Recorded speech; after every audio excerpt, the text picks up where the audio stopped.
Welcome one and all to the DL debate. Thanks so much for tuning in. It's me, your host, Brendan Devenney. This is your weekly radio show and podcast. Thank you for listening in. On tonight's show, we'll catch up with Barry Meehan on all the men's GA news of the week, including the playoffs from the weekend.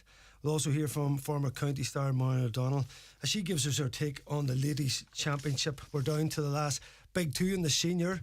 Coming on October 1st, it's Termon v Glen Finn again. Let's get ready to rumble. Joe, do you like that? Joe Dex is here. He's thumbs up. He's not too sure about this introduction, but he's keeping me right tonight. Of course, I want to thank Donald Kavanagh for the news there, and of course Ivan Borland for the Power Hour Plus. Also on the show this evening, we have an interview with former county star, one of our heroes in 92, Tony Boyle.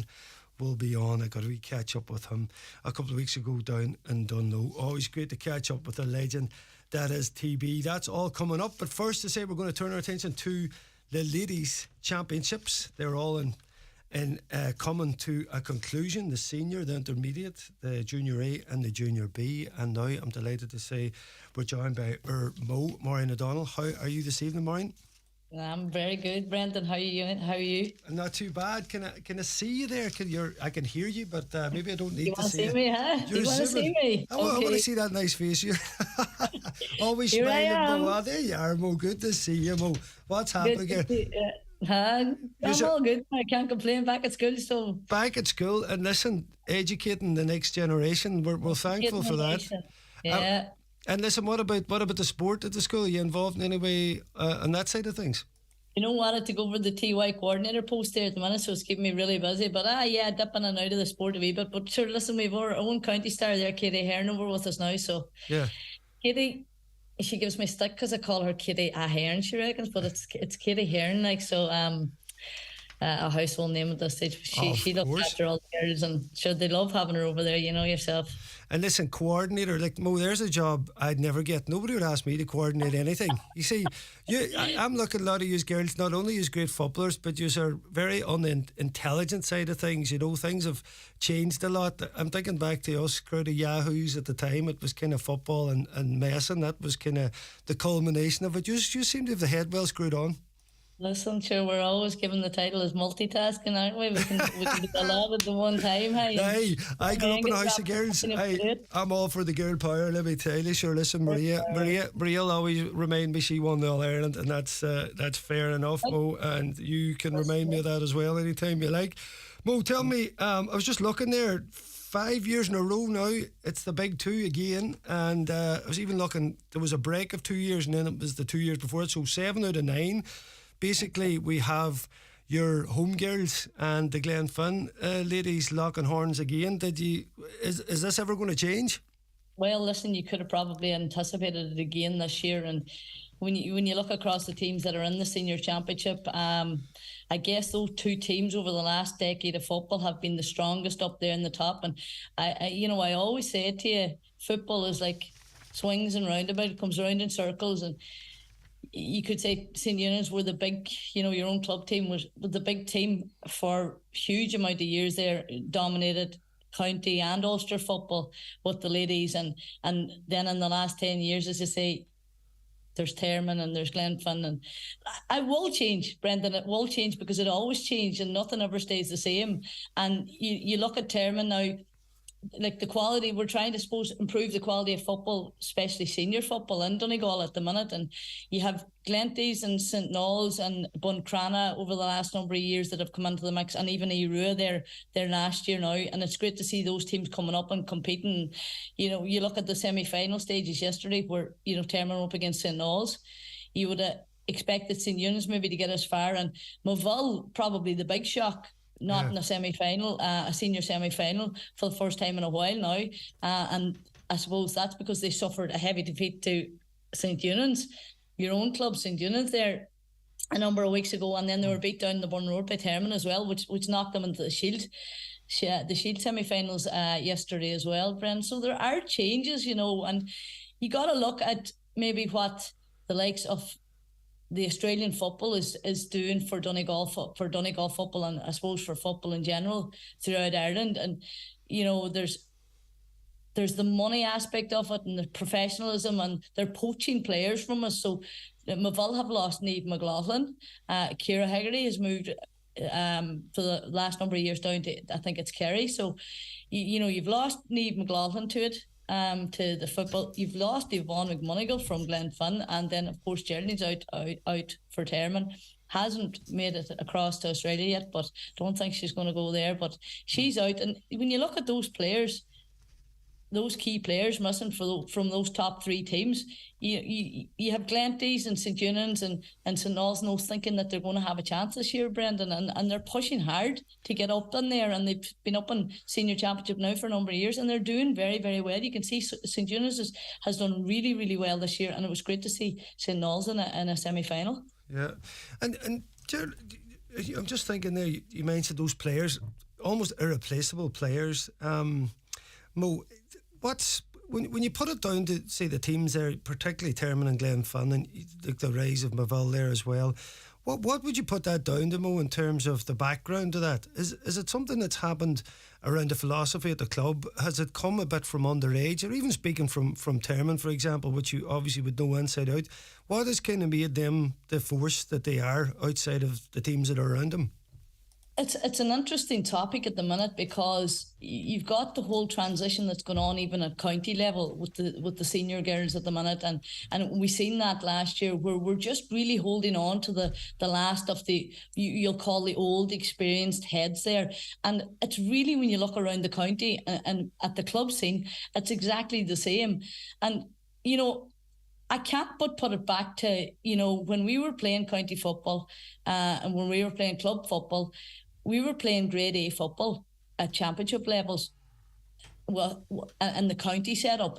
Now, there's development squads, and you're playing at grade B and you're playing at grade C, and you're winning titles maybe at those, but it's just not going to make the cut when you go to senior football. And we don't seem to be competing even within the clubs at the highest level possible, like really pushing on. It's more about trying to get as many people encouraged to play the game, which is a great thing, don't get me wrong, but there's that lack of raw talent, that real talented players, that it's just natural ability. You're more coaching them into roles. We talk about this often, Brendan, the way the men's football have gone. The ladies maybe haven't been, it took them a while to catch on to the men's football, but unfortunately they're all now playing the men's game. Yeah. And tactically you can put any player into any position and tell them what to do. It's almost like they're a robot in that position. Do you know what I mean? So perhaps that's maybe why it hasn't been, why we're going to lose the big players now. Those big players like Yvonne, Geraldine, Nicole, Eamers, Katie's, the Karen Guthrie's is probably coming close to an end. Like, we're going to lose those players, and what is it that's coming through? That's what we need to look after now, and trying to get them to play real high intensity football at the highest level. And how much of this now is down, because we so much talk about academies here in Donegal, and how much of that is down to academy, much is down to club, but of course schools as well. There has to be a broad promotion of the game and coaching of the game, and that infuses these girls to want to go on and go. Absolutely. And it's not a case of getting rid of these development squads or eliminating them. It's very important to advertise the game and promote the game at school level, at club level, and push them on to try and get them into these development squads. But I think when it comes to development squad, there should be that squad of 15 to 30 players that play in the A championships, that are in there pushing. You only get to come up to the same level as the grade A championships when you're playing in them. Like, we've seen teams coming up to Division 1 this year, over the last 4 years, and they have developed and they've progressed because they're playing among the best. Brenda, you want to compete among the best, and it's the only way you improve your game at that level. So it's not a case of eliminating those development squads.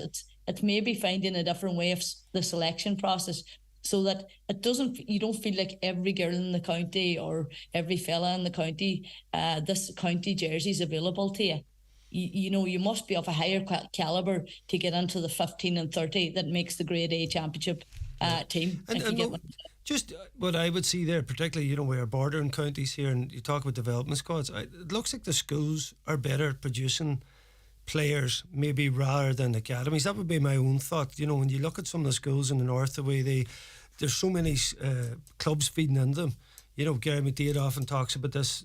When he's at St Eunan's versus a team in the north, there could be 10, maybe 6, 7 times the amount of clubs pushing into that. How is the secondary schools in terms of their promotion of the game?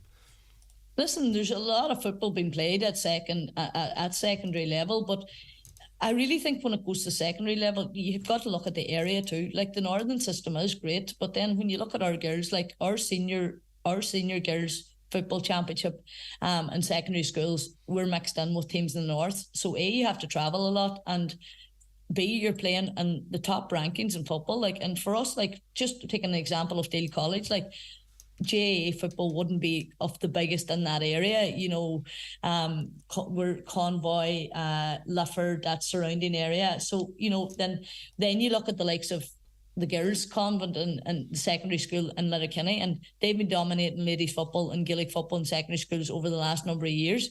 And they're possibly too strong. That's why they changed the structure within Donegal secondary schools, and they've put it more like into the north now for senior, which isn't really good for the lower grade teams, if you get me. They're not getting any competition at all. They're just going out and they're getting, kicked off the field every day. Like, so I think maybe they need to go back to the drawing board and look at the structure, especially within Donegal. But yes, I can see why it would be the case for fellas. Like, most boys are interested in football. There seems to be a lack of interest within the circles now and ladies football at the minute. Right. So something there's probably a deeper social side to that, Mo. We could talk about that. We'll keep it on the we'll keep that for another one.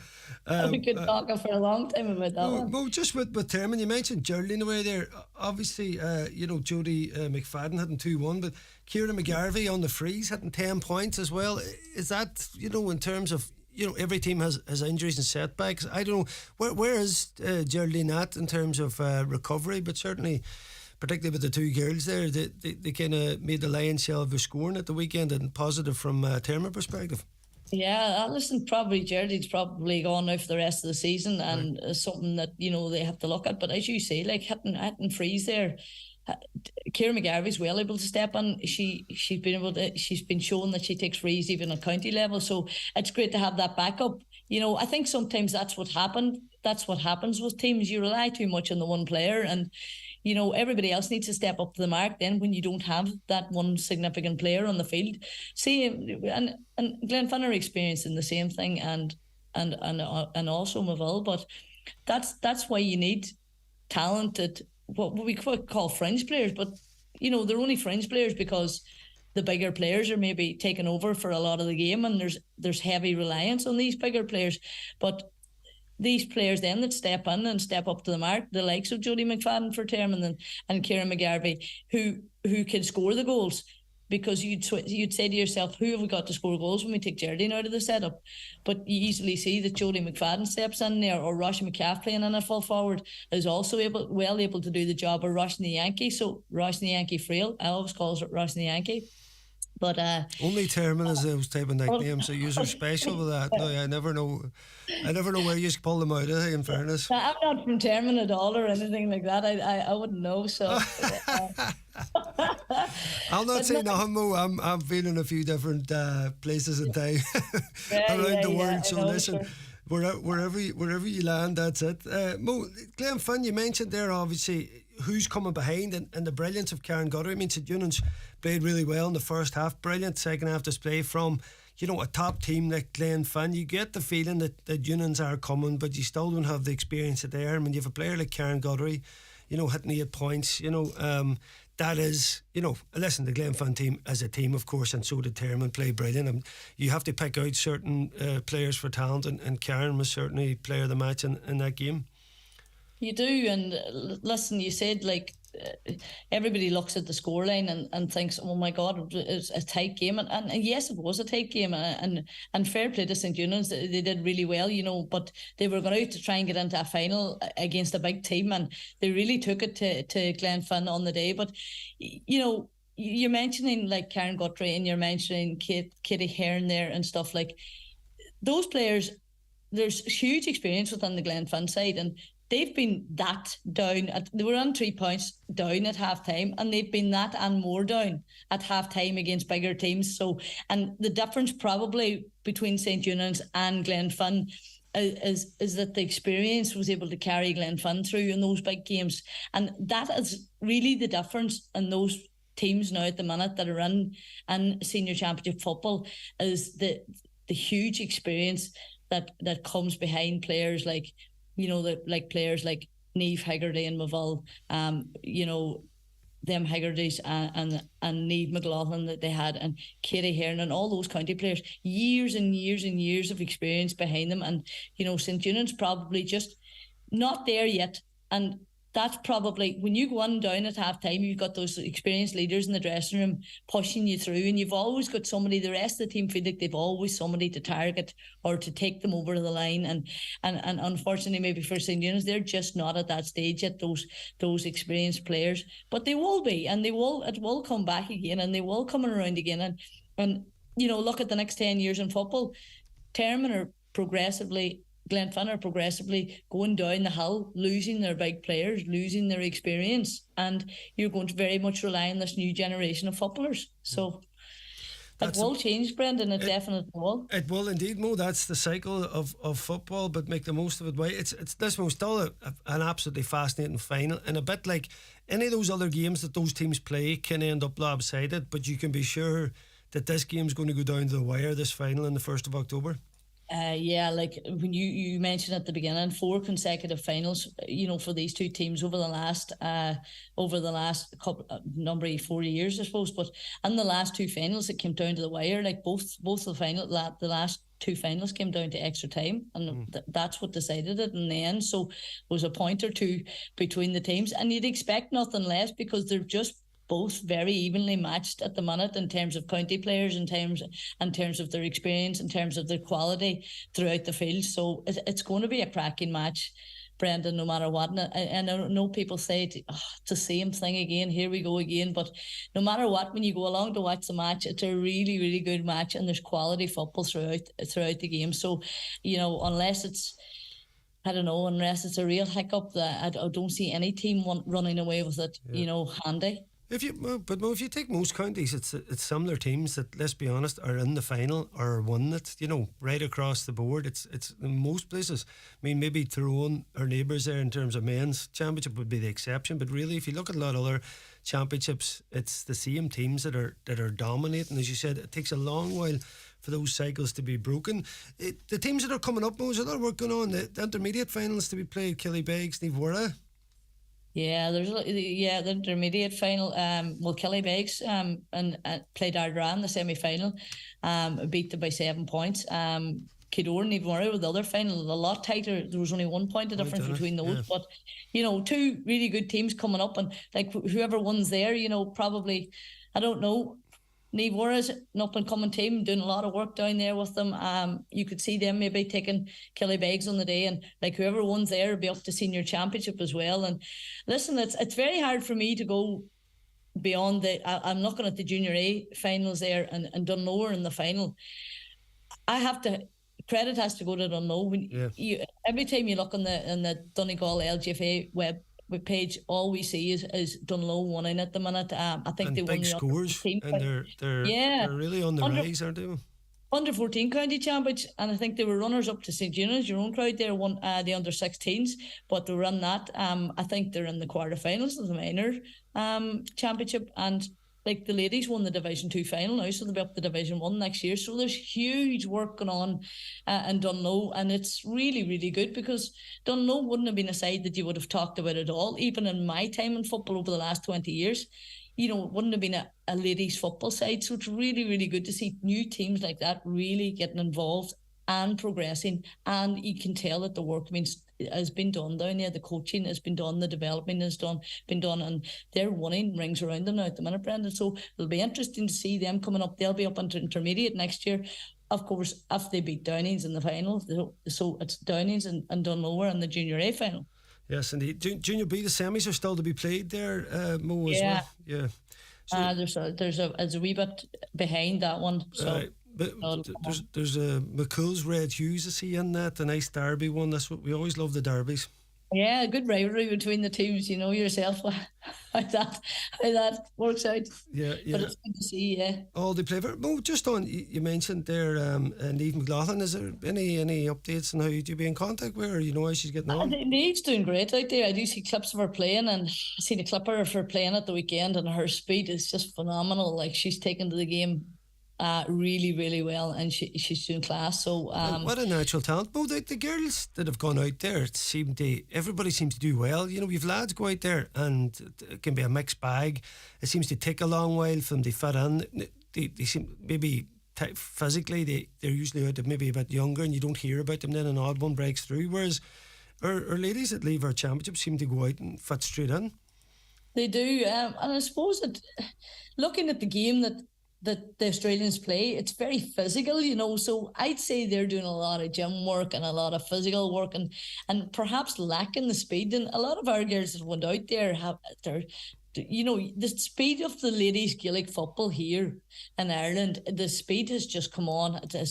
You know, games are really, really fast. Like, I would have watched the game 10 years ago and the speed was so slow, but that has improved tenfold. So they're doing a lot of work, and like, it's clear and it's evident to see when you're watching our girls out there playing is they're just natural ability in the ball. But the girls that are going out to play are natural footballers, you know what I mean? So they're just fitting right in there, and they're loving the experience, the weather.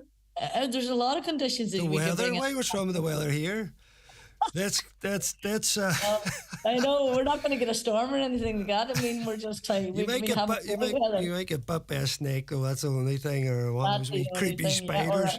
Black widow, bite you in the middle of the night, and your leg will swell up. Listen, Mo, no, 100%. Listen, we're jealous of them. I had a wee trip to Australia one time. What a life! It's just so far away. But listen, great to see them doing well. What an experience for them, and it's great that our sport can set that up. It's just terrible. We have to lose them on county, and from particularly from club, the effect of that's massive. But no, Mo, that's grand. You keep an eye on things there, Mo. I'll get a catch up as the championship going. I have to text John the Decent after the show to ask him where is he from. Actually, I'm confused about this one now. Hey. I'm sure you'll figure it out. I gotta figure it out. Listen, you leave that with me, Mo. Fair play to you. Thanks for rounding up, and I'll be catching up with you as this championship unfolds. All right. Right, good stuff, Brennan. Chat soon. Thank you very much. That's Maureen ODonnell there. Great to catch up. Former county star, forward, and even a wee spell in nets then towards the end of it. No bar there. We are going to talk with Barry Meehan after this. He's going to round up the weekend's action across the senior, intermediate and junior scene in Donegal here. Saras Letterkenny, serving food you'll love till 9 p.m. daily in Saras Kitchen. And there's free admission entertainment every weekend. Tá cuaram lia leachtóirí saor an aisce fálanis den ní smúdaoine an éireann. Mar thora sin, déta bheith deideal cárta cuairte dochtúra de réir tástála achhaine. Ag brathir de chunsí persanta agus ar de income agus de chostaisí. Cosú le cís nó margaiste agus costais chuarim lenaí. Chun tuile óla se áil nó chun iiritas íana cárta cuairte dochtúra, té go dtí hse.ie/GP visit cards. Tions ganmh de chuid rialtas na héireann.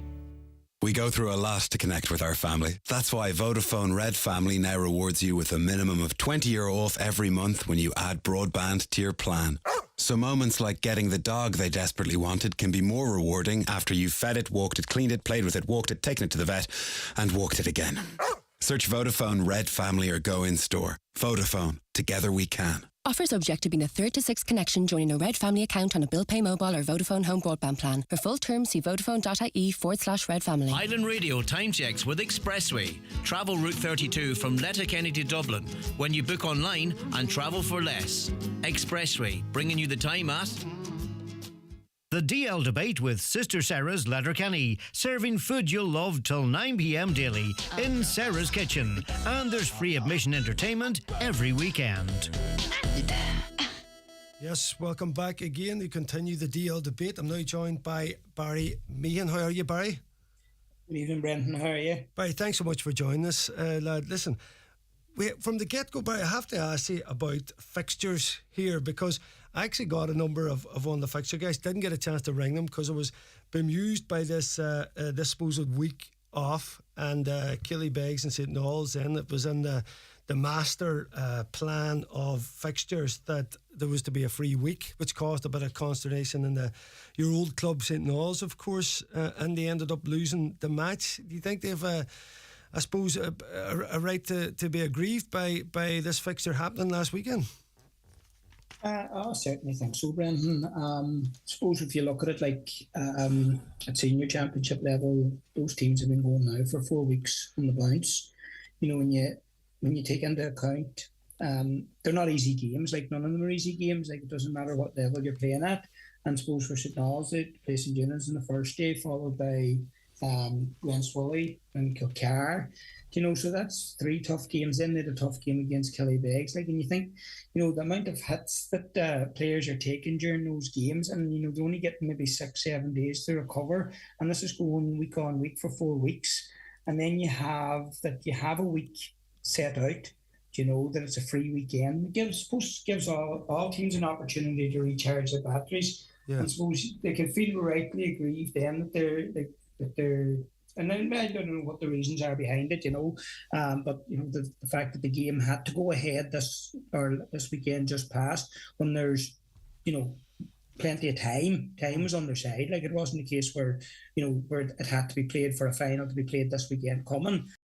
The final isn't on this weekend, so it kind of beggared belief why, you know, there was the big rush to get it again, when, you know, the opportunity was there to give players a rest. Like, I suppose from St. Knowles' point of view, like, they had to go minus John Rose, Barry Griffin, Stuart Johnson, Oisin Morgan, which, like, you know, very few teams, it doesn't matter if you're a senior team, a junior team, can afford to be minus, yes, you know, the guts of a third of their team. Like, it doesn't make sense, you know, why it had to go ahead. But well, maybe there was good reason. Maybe there was, you know, only some people can answer that. Yeah, well, the head Byrne said he's going to answer it at the next county board meeting, so it'll be interesting to see what that is. Certainly the rumour mill was flying out there about a few things, Barry, and certainly, you know, if you look at it, as you said there, you know, St. Knowles, probably most people would have thought with a full team would have been slight favourites, going in a very slight now. So the fact that they lost the way they did, of course they still have a chance now, but they're still waiting on I mean, that's a huge game now, Barry. So they'll play whoever comes out the wrong side of Milford and St. Michael's. And listen, that's going to be a real do or die game, because we've certainly seen signs of St. Knowles in the championship there, Barry, where they were competing. You know, they're well set up, well drilled. You know, and they looked like somebody who, a side or a squad, were going to, you know, certainly they were going in the right direction. So it'd be a massive blow to end up being sent back down the intermediate. Absolutely. Like, I suppose, like, any team that comes up from intermediate, they want to be playing the best teams, like, you know, and they want to be given, I suppose, a fair chance. And suppose Knowles, they were playing the best teams, like they're playing St. Eunice, they're playing Glenswilly, Kilcars, you know, and Killybegs are a decent team too. Suppose their grievance will be they didn't get a fair opportunity, you know. And suppose if they're, like you're talking about the rumour mill, if the rumour mill's right as to why the game went ahead, like, you know, there would need to be serious questions asked. Like, it doesn't seem too fair. But listen, suppose from St. Knowles' point of view, what they need to, and point of view from here on in, they need to focus on getting every man right for a final, because that's what they're in. They're in a final, and they're in this situation last year, and they came out on top. You know, so they're in a final now. The one thing they have is, if it goes ahead, they probably should have 2 weeks to prepare for it. You know, so it means whatever team, you know, gets beat this weekend between St. Michael's and Milford probably only have a week to prepare. You know, so depending on what injuries they have out of that game, it mightn't be great for them getting ready for the following week, you know. So listen, maybe if St. Knowles would take the positive out of it, you know, that gives them 2 weeks now to prepare and maybe get all the bodies right, and, you know, and give this final, like, even though it's a relegation final, if they give this final the best crack of the cup that they can. Yeah, see, Barry, that's why you're a good coach. You always look at the positive. You turn this round, and listen, this is a good thing now. Backs to the wall. They give us a bad fixture. We're going to come out fighting. That'll be the rally cry, no doubt. But there's a couple of strange things happening the weekend. Now, the Burt Nivora intermediate playoff game. Nine and a come half that minutes, didn't- is that the one? That's the very one. Of course, we had some magic in it indeed, in terms of salvaging a last gasp free. But Barry, how come that didn't go to extra time? Would be my thing. I suppose that's the big question. Like, where does 9.5 minutes come from? Usually, it's a serious injury. It's very rarely you'll see 9.5 minutes injury time in a game for an accumulation of a few injuries and substitutes. That seems to have been the reports, is that there was a lot of substitutes near the end and there was a few injuries. But like 9.5 minutes is a long time to add on in a football match. Why it didn't go to extra time then? Well, surely was there not an agreement beforehand that if the game ended in a draw, it would go to extra time? If that was the agreement, well, so be it. If not, they have to go again. But, I'm not sure of all what the games, rules and Barry, regulations are regarding it. Aye, but of all games, Barry, and I don't mean you're talking about playoffs, like in that form to stay up in the intermediate championship. Surely both teams are mad keen to copper fasten their future in the championship, if you like. I mean, it's one thing like if you're heading towards a county final, it's a semi, it's a buzz. Maybe we're back in the semi or we have a semi again, chance of a final. You're just trying to stay up. You want that finished on the day. I say it was Owen Martin there that held his nerve, you see, after all that extra time to kick that equaliser. It sounds now that they deserved at least that out of it, Barry. They've deserved that chance again at least. Yeah, and listen, any team that comes from 4 points down in injury time, I suppose, deserves another crack at it. But the thing about it, there's been very little between these two teams throughout the year. Like, I think in the league game earlier in the year, there was a draw or a 1.1. Like, there's been a couple of draws and a 1.1 here and there. Like, so there's been very, very little. So I'm sure both teams will be happy enough with the fact that they get another crack at it.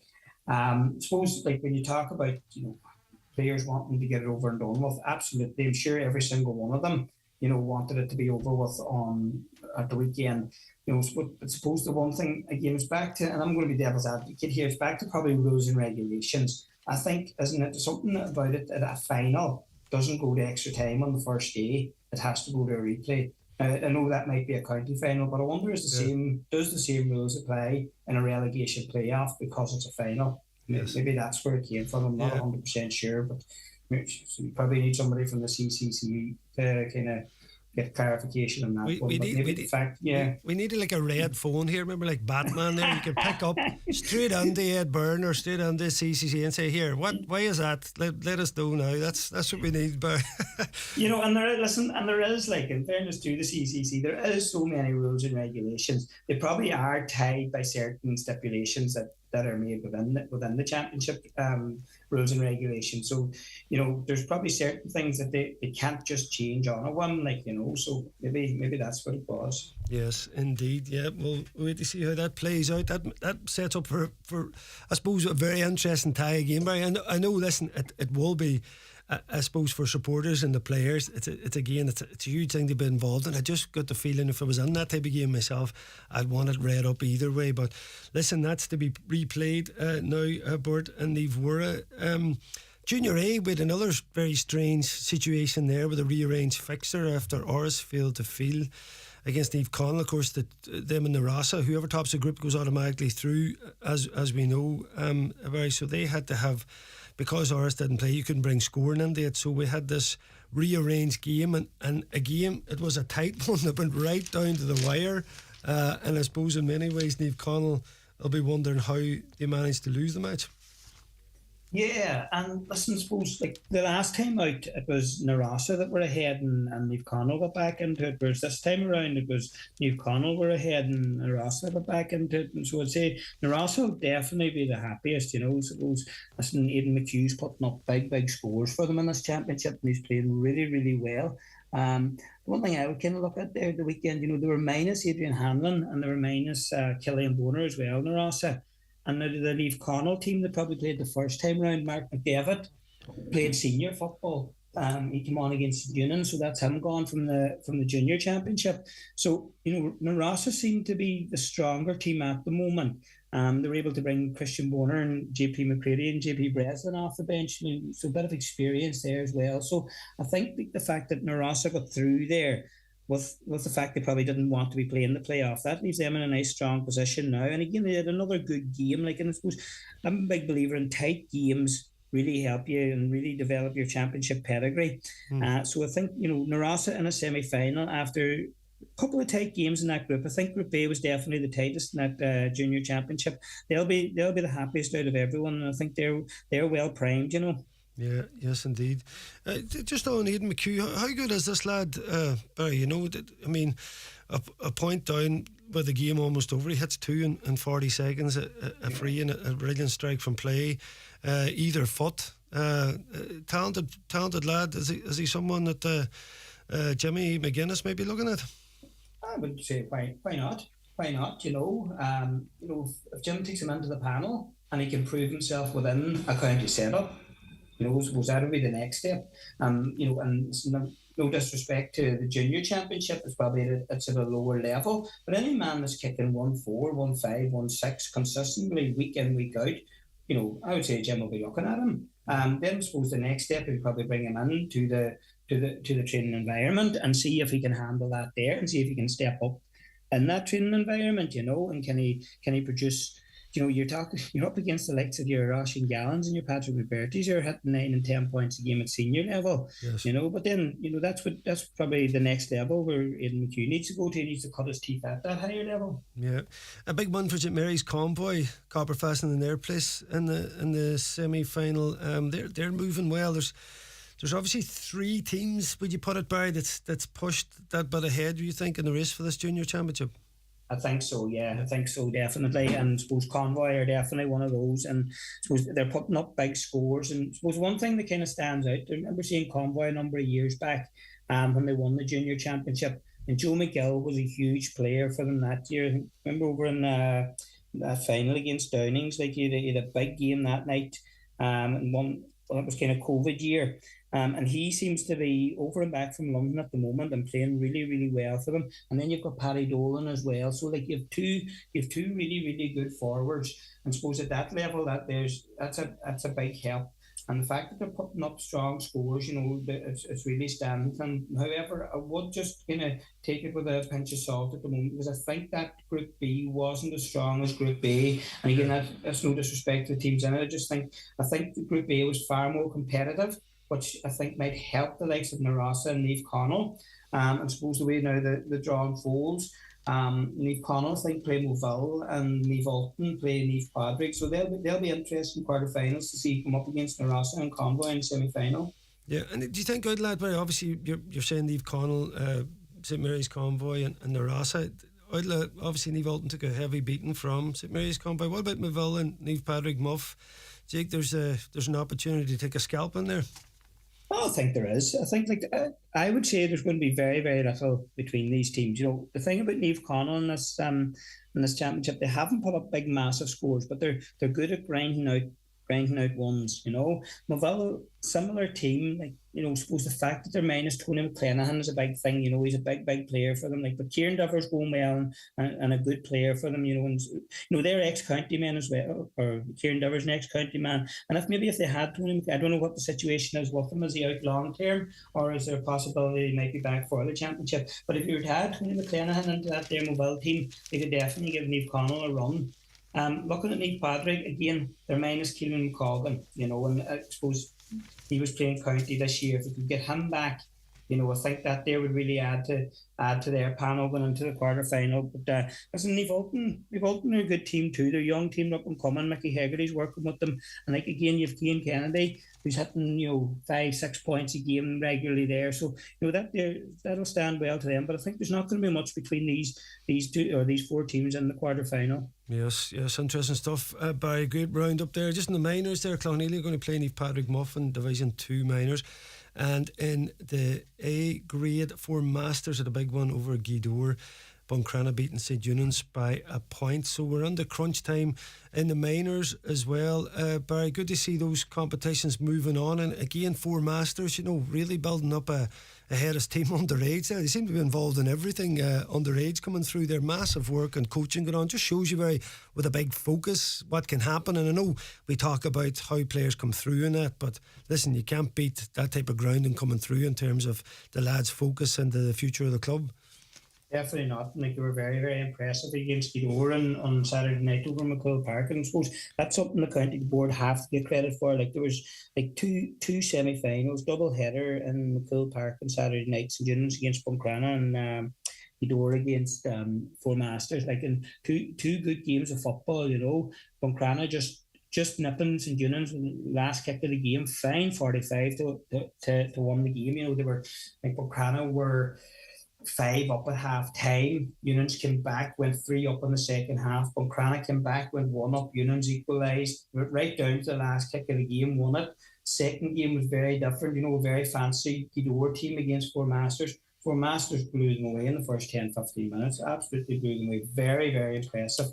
And we saw this Four Masters team earlier in the year too, out in ODonnell Park, and they're very impressive now. They play a lovely, lovely brand of football. Very, very accurate. Yes. Very clinical in front of the posts, and I think they'll be hard to beat in that minor final. Barry, you had me on lovely brand of football. I love to hear that, and if you won playing lovely brand of football, then you've got my vote. Fair play to Four Masters. Barry Meehan, thanks so much for rounding that up this evening. I'll speak to you as the week goes on.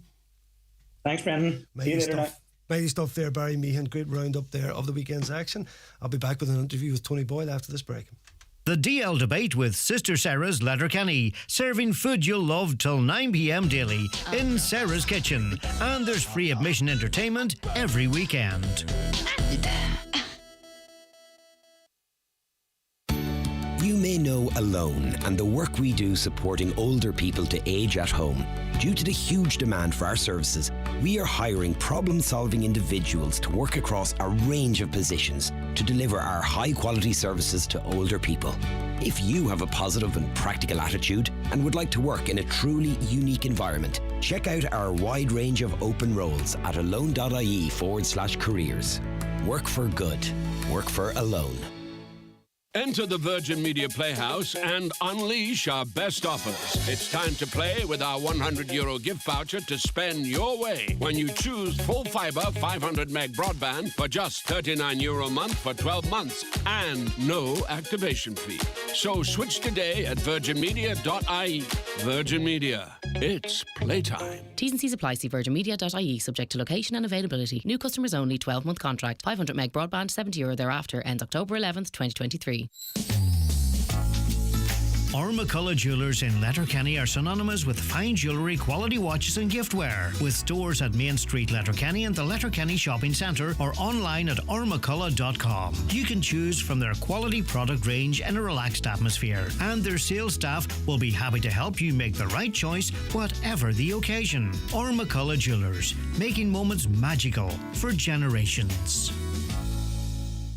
The DL Debate with Sister Saras Letterkenny, serving food you'll love till 9 p.m. daily in Saras Kitchen. And there's free admission entertainment every weekend.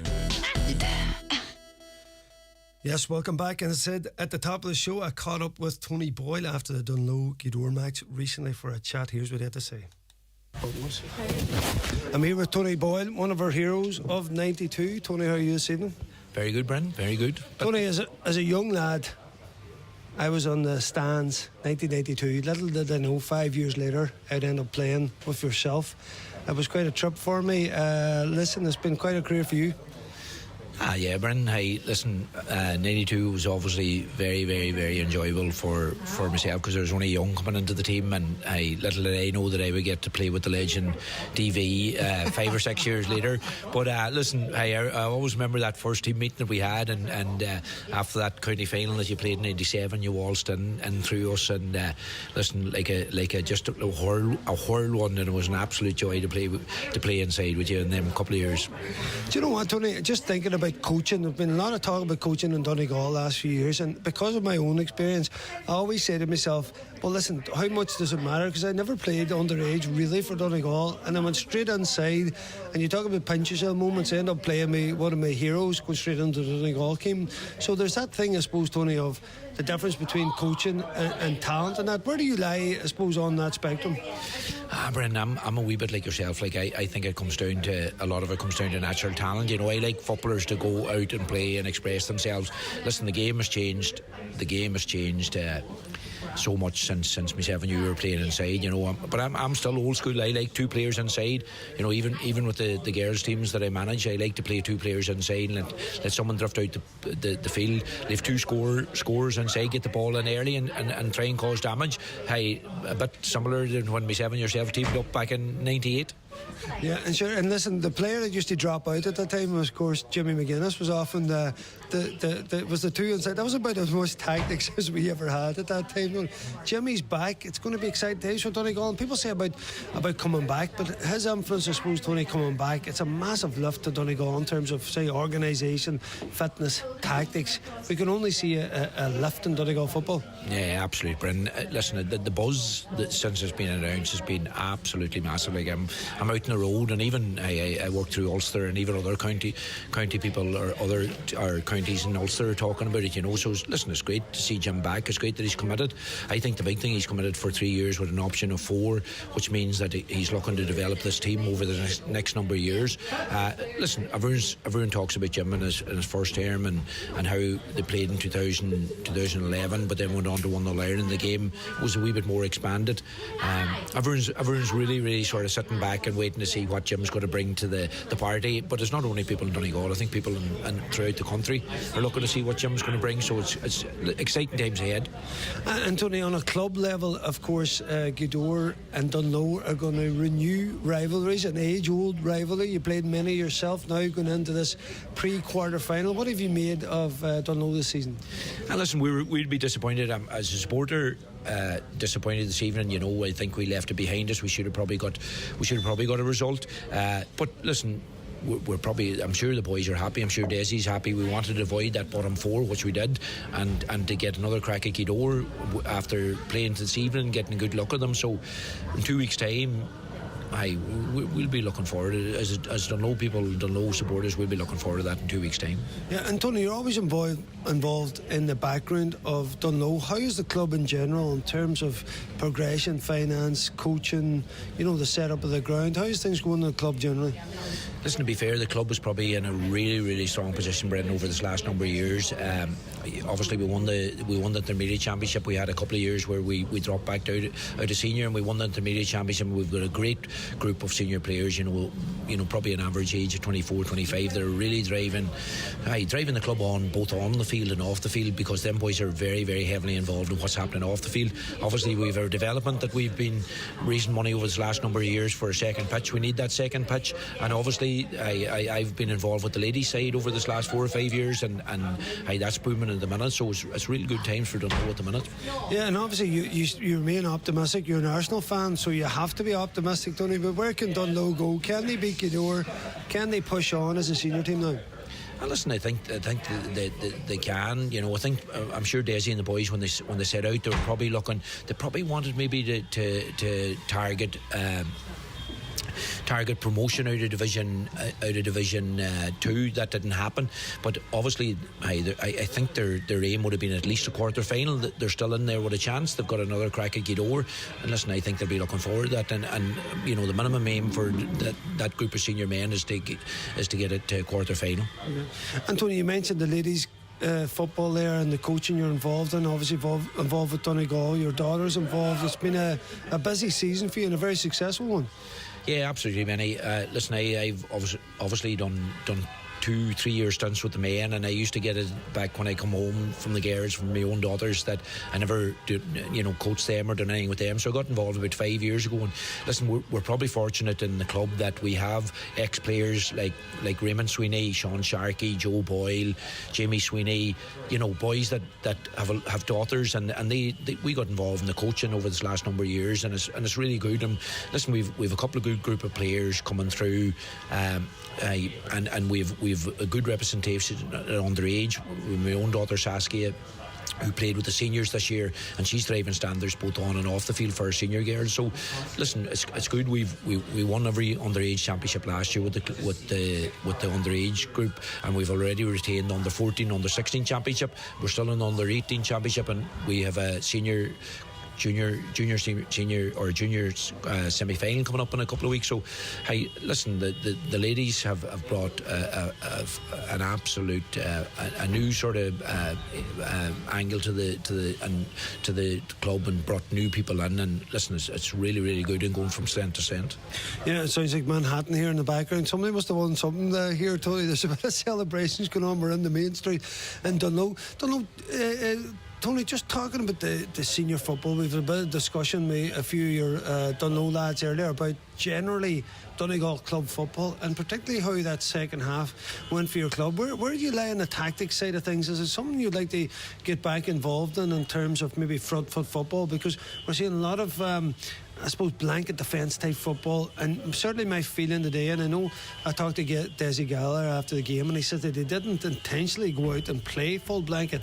That's certainly how it looked against Gweedore second half, and although it was only a 1 point defeat, it didn't look like at any stage really that Dunlow could win the match. And you often think where, does fortune favour the brave? What would be your idea in terms of club football now?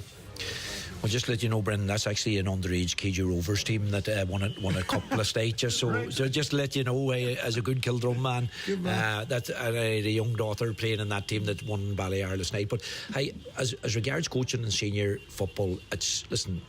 We know in senior football you have the big two at the minute. You have St Eunan's and you have Clanty's, and everyone else is sort of trying to close the gap to them. Some teams think that the best way to close the gap is to not try and do everything they can not to be beat, and a lot of the time that's getting 14-15 men behind the ball. It's not something that I would be a great fan of, but sometimes you have to do that against the stronger teams.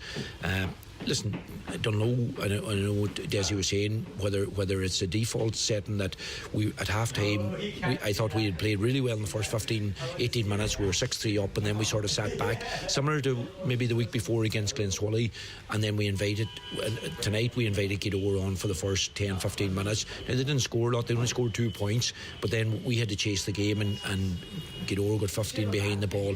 Listen, it all depends on sort of probably the type of players that you have. I'm a believer. I'm very old school, and people are wondering what we're doing with the underage girls. And that, listen, we have a couple of very talented groups, but we let them go out and play.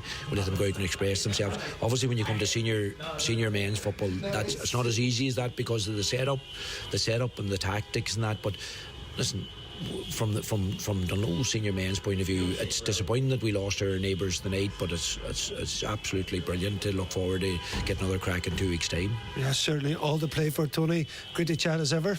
Thanks for joining us in the DL Debate. No bother, Benny, thank you. Yes, that was the great Tony Boyle there.